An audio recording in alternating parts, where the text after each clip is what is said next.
State Bank of India SBI Regional Business Office Imphal gi Maikaidagi High Performance Liquid Chromatography HPLC machine namangasi Jennings Hospital da khudol tamkhre miyoi bagi haksang da leiba abnormal hemoglobin gi chang khanganbada mateng oigadariba machine asi SBI gi Corporate Social Responsibility Scheme gi makhada SBI Guwahati Circle gi Chief General Manager S Radhakrishnan na Jennings gi Medical Superintendent Dr. TH Lokeshwar da khutsinna khibani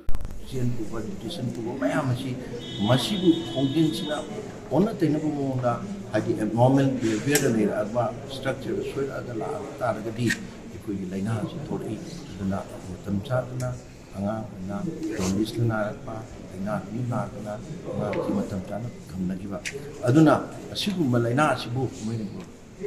hemoglobinopathies and hemoglobin abnormal structure asigi laina si matam chana detect tawna na bidamukta khulai ama si State Bank of India na center makhada ko donate to birakpasi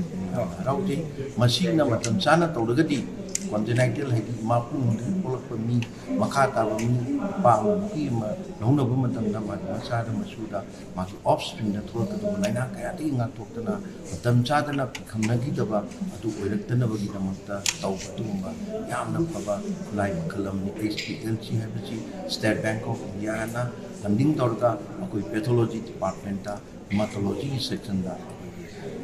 Lalu itu lah itu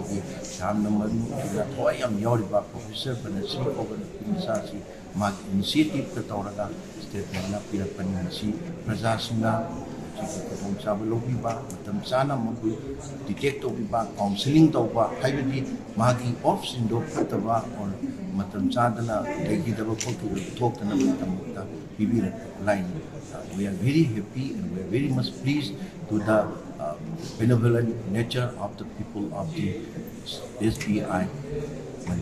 Thank you. Manipur di kita jenam saja. Mani Manipur tadi masih kesena ka hemoglobinopathies isi detect orang apa high end kulai.